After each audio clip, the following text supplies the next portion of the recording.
Hey, it's Craig.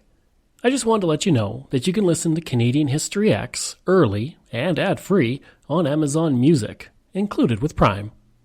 Hey everyone, Craig Baird here. Before I begin today's story, I want to take a moment and ask that you check me out on Patreon at www.patreon.com/CanadaEHX. There are several tiers with great benefits, from ad-free content to t-shirts and other cool stuff. And if you're a fan of Canadian History X, make sure you check out my other shows, From John to Justin and Canada, A Yearly Journey. And don't forget, you can also donate directly to the show at www.canadaehx.com. It helps keep this show going. All right, on with the show. A listener's note. The following episode contains coarse language, adult themes, and content of a violent and disturbing nature, and may not be suitable for everyone. Listener discretion is advised. Residents of Winnipeg huddled in their homes for safety as the city's anti-aircraft defenses shot at Nazi bombers flying overhead. Debris from explosions littered the streets as the Second World War arrived at the gateway to the west. A fierce firefight thundered around all corners of the downtown core as brave Canadian troops did their best to stop the Nazi stormtroopers from invading the city and the province. It was a losing battle. There was no hope. Within hours, Winnipeg and the rest of Manitoba had fallen to Nazi Germany. Books were burned, the Union Jack was taken down and replaced with the black swastika. The Premier, Lieutenant Governor, and Mayor of Winnipeg were arrested and imprisoned, replaced with Nazi sympathizers. Did I just dive into a dystopian alternative history or a bit of the Man in the High Castle fan fiction? Nope. Everything I just shared happened on a cold February day in 1942. I'm Craig Baird, this is Canadian History X, and today we're looking at If Day.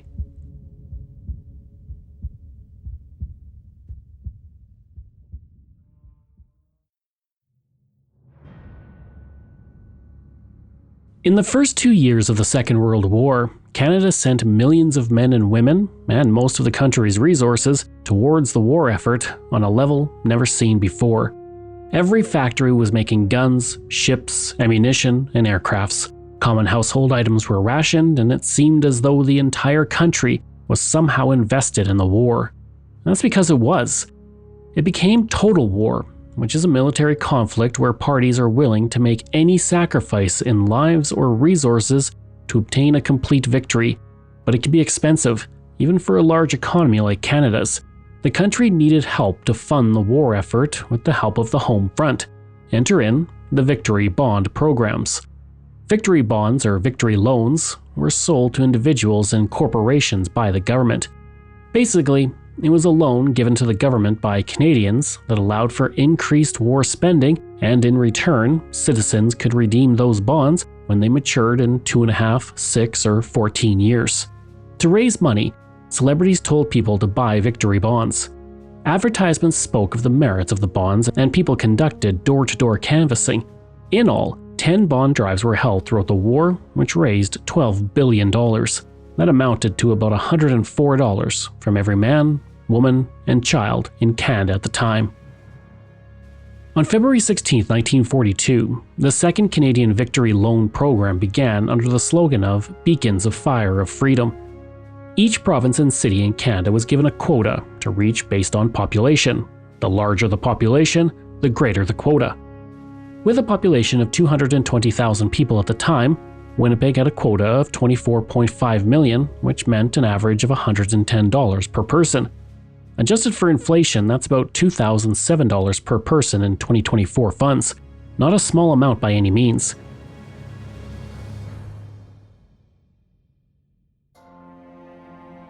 The province of Manitoba had a quota of 45 million, so the Victory Bond committees had their work cut out for them.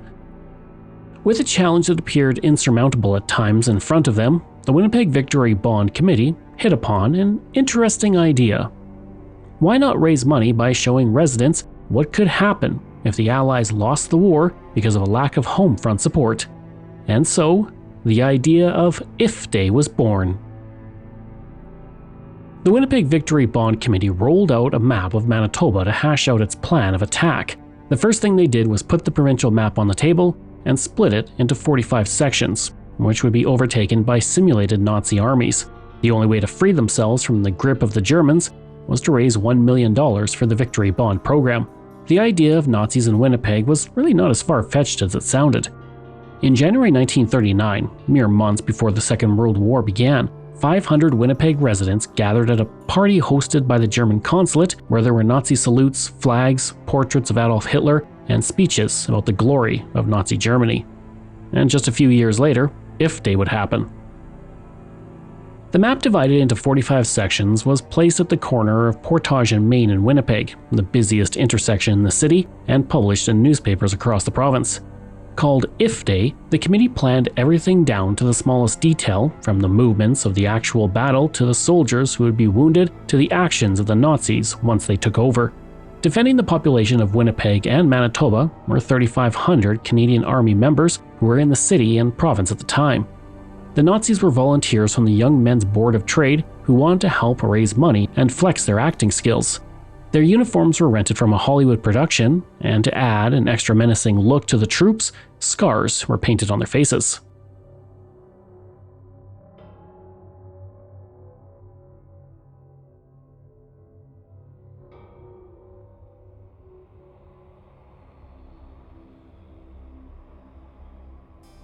On February 18, 1942, the familiar sound of droning planes could be heard over Winnipeg, and this was not unusual.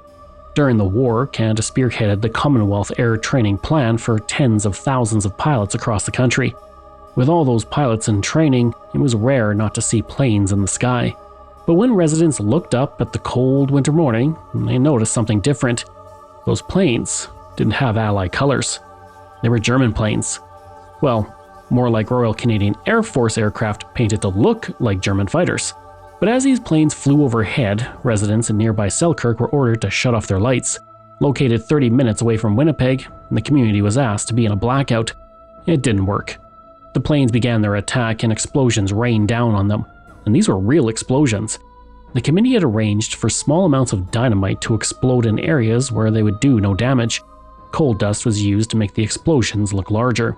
But this was just the beginning. As the sun rose on February 19, 1942, the Battle of Winnipeg was about to begin, and it was time for the main event.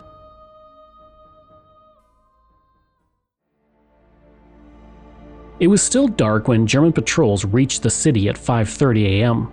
A radio announcer had his show suddenly cut off as Nazi troops stormed his control room and commandeered the station for their own radio broadcasts, urging citizens not to resist. As Nazi propaganda played over the radio, German troops invaded the west end of the city as Canadian troops massed at barracks and armories ready to fight back.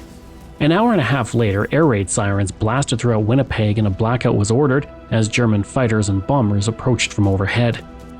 If the air raid sirens didn't wake everyone up, the explosions that rattled neighborhoods certainly did. I should point out, this was before television and the internet. Not everyone had a radio, and it was easy to miss notices in newspapers or on lampposts. So not everyone was aware that If Day wasn't a real invasion. In fact, some thought it was very real.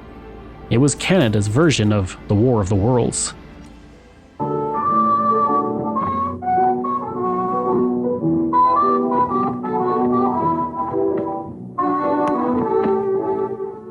Ladies and gentlemen, following on the news given in our bulletin a moment ago, the Government Meteorological Bureau has requested the large observatories of the country to keep an astronomical watch on any further disturbances occurring on the planet Mars. Due to the unusual nature of this occurrence, we have arranged an interview with a noted astronomer, Professor Pearson, who will give us his views on this event. In a few moments, we will take you to the Princeton Observatory at Princeton, New Jersey. We return you until then with the music of Ramon Raquello and his orchestra.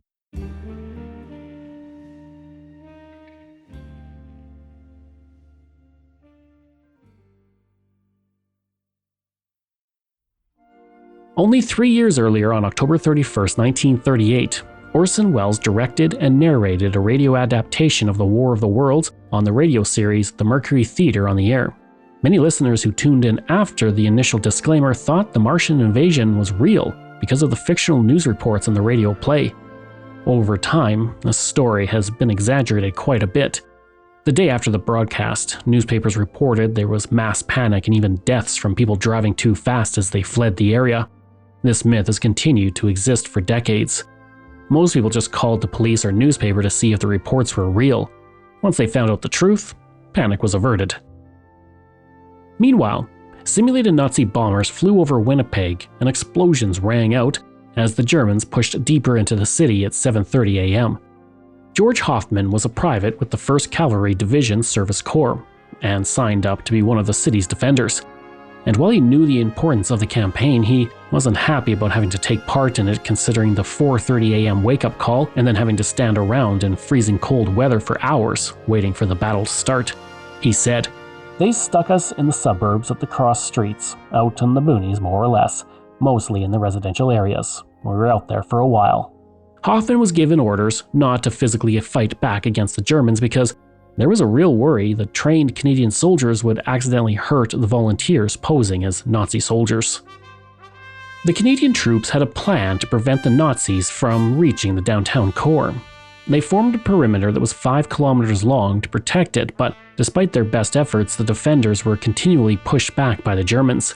All of this was planned and choreographed, of course, including when each troop formation was to move and where. 9 troop formations held 3 positions throughout the city following the scripted invasion sequence. Telephones and flash lamp signals from the Chamber of Commerce building helped direct the movements. It goes without saying, both armies were also firing blanks.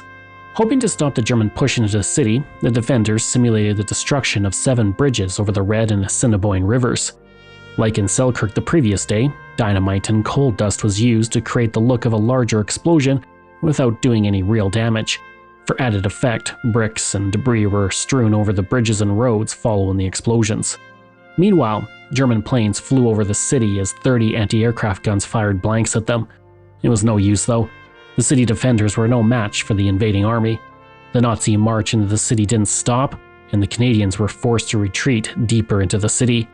And as the mock casualties increased, dressing stations were set up where actual nurses and doctors were treating the injured.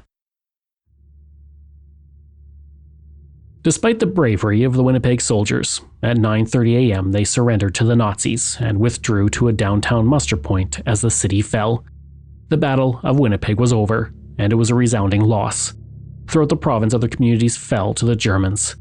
Manitoba, a province of 647,000 square kilometers right in the middle of the country, was now under Nazi control. Canada's cornerstone province had fallen. As soon as the city and province fell, the Nazi troops marched in a parade through the city as a tank drove in front of them along Portage Avenue. Premier John Bracken, Winnipeg Mayor John Queen, and Lieutenant Governor Roland Fairbairn McWilliams were sent into an internment camp that was set up at Lower Fort Garry. At the fort, the Union Jack was lowered and replaced with a swastika. Winnipeg was no more. The city was renamed Himmlerstadt in honor of Heinrich Himmler, the leader of the Nazi SS. Main Street in the city was renamed Hitlerstrasse to commemorate the German Führer Adolf Hitler. As soon as the city was taken by the Nazis, the new regime got to work censoring the press. The Winnipeg Tribune became Das Winnipeger Lügenblatt, literally translating as the Winnipeg Lying Paper. The paper was heavily censored and written entirely in German that day. An editorial published that day stated, "This is a great day for Manitoba. Everywhere for forces of the great and valiant Nazi army are bringing the new order to the province of the Greater Germany. The great and valiant Nazi army is also bringing to the province German culture and blessings of German civilization. Unfortunately, there are people who do not understand the blessings which we have brought them. They will be made to understand." Catherine Middleton's popular cooking column was still in a newspaper, but now it carried new German recipes and told citizens how to get along with no food at all. Throughout the city, anyone caught selling the Winnipeg Free Press, the other major newspaper, had their supply of newspapers torn up in front of them. Churches were also closed and some reverends and pastors were arrested. At stores and coffee shops in the city, German currency was given out instead of Canadian dollars.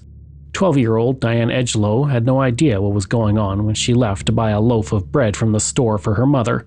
As she crossed a bridge towards downtown, she saw German soldiers everywhere. She said, "The bridges were guarded by German soldiers. They seemed to be everywhere. I was so scared.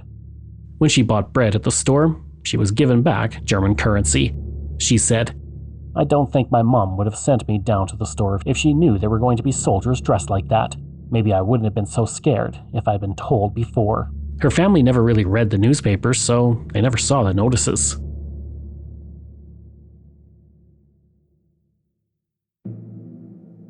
As the simulation continued, new leaders were put in place.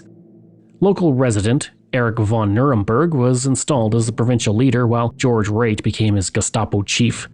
Elsewhere in Manitoba, communities were now living under Nazi rule. In Neepawa, Manitoba, Nazi soldiers confronted citizens in the street. Verdun, named for the German town of Verdun, was renamed Verdenberg, and the CBC broadcasted a program called Swastika over Canada, which played Hitler's speeches. Now in control of the city and the province, Nuremberg issued a decree that was posted throughout the city. Under the decree, no civilians were permitted on the street after 9:30 p.m. until daybreak. Every household had to provide billeting for 5 soldiers, and all military, semi-military, or fraternal organizations were banned.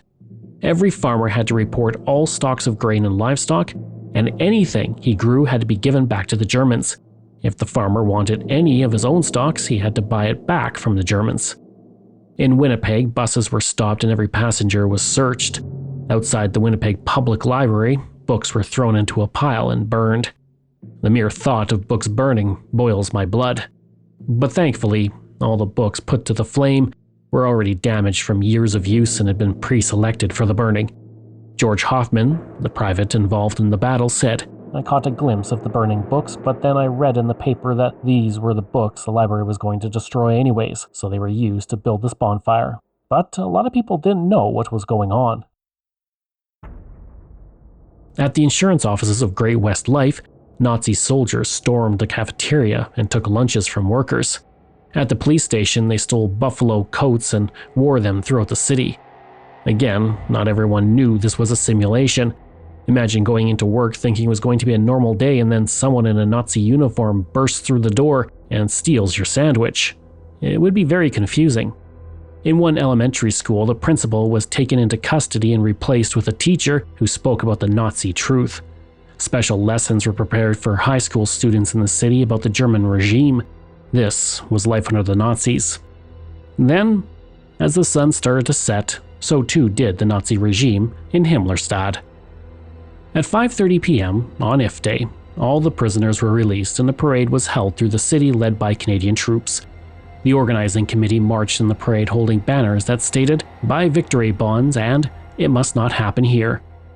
At the end of the parade, the released political leaders gave speeches about IF Day and the need to buy victory bonds to prevent it from becoming a reality in Canada.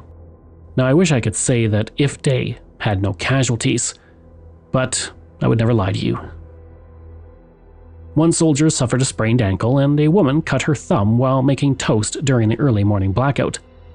As I mentioned before, most people in the city knew what was happening, but as I've shared, there were some people who had no idea why Germans were suddenly attacking a mid-sized Canadian prairie city. All they knew was that when they woke up, the Nazis were suddenly marching through the city.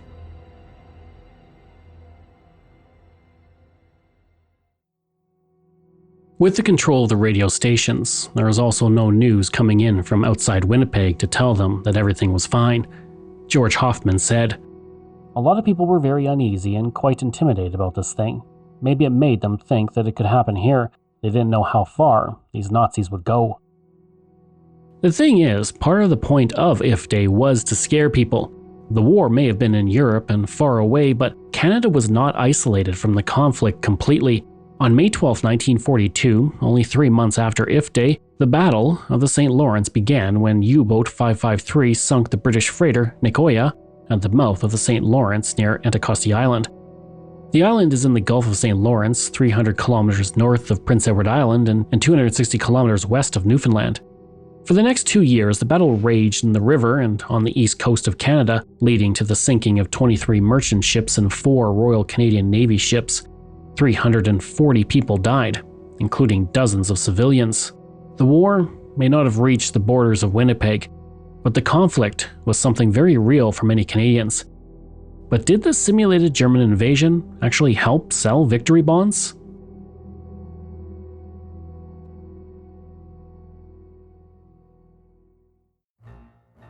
To say If Day was a success would be an understatement. Life magazine ran a pictorial spread, and the idea made headlines across North America and even on the BBC in England. It was estimated that 40 million people worldwide saw the coverage. In the pre-internet and television age, this was a huge number. In fact, you could say it went viral. In Winnipeg, If Day raised $3.2 million in 24 hours, and within a week, the city passed its $24 million quota. The province blasted through its goal of $45 million, reaching $60 million. Nationwide, the Victory Loan program raised $2 billion. Considering If Day only cost $3,000, that was a huge return on investment. And although If Day was a huge success, it fell short of another goal. Organizers hoped the day would spur people on to enlist to fight overseas. Only 23 people joined the war effort on If Day, down from 36 per day earlier in February. Nonetheless, it accomplished its goal, to raise money through the sale of victory bonds to help the war effort. But for many who lived in Winnipeg that day, they would never forget when the Nazis came to town. I hope you enjoyed that episode and our look at If Day. Next week, we're going to be looking at the fascinating individual Jerry Potts.